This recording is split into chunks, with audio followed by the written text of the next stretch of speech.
Воркутинские волонтеры всероссийского проекта «Мы вместе» в рамках акции «Новый год в каждый дом» вручили сладкие подарки детям медицинских работников Заполярного города. С утра до вечера работали 2 экипажа, объехали 99 адресов.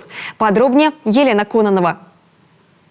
У волонтеров Воркуты сегодня особая миссия, сказочная. И костюм у них для такого случая соответствующий. Белая борода, длинная шуба. В кабинете стройными рядами пакеты со сладкими подарками. Никита Петреев прихватил с собой и хорошее настроение.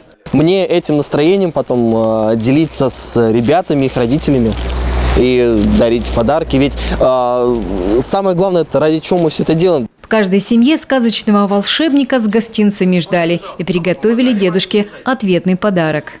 Снежинки серебристые на веточках блестят, и льдинки, как бубенчики, тихонечко звенят. Активисты посетили тех ребят, чьи родители вот уже много месяцев пандемии находятся, так сказать, на передовой. Это медицинские работники. В то время, когда они спасают чьи-то жизни, их дети зачастую обделены родительским вниманием. Потому что, понятно, медперсонала и врачей в пиковые периоды не хватало, и по несколько смен работали родители. Да? Есть такие семьи, где оба родителя медицинские работники. Поэтому в рамках такого федерального проекта решили поздравить этих детей с Новым годом. С утра до позднего вечера Деды Морозы ездили по городу и поселкам, посетили 99 адресов и продлили юным воркутинцам новогодний праздник.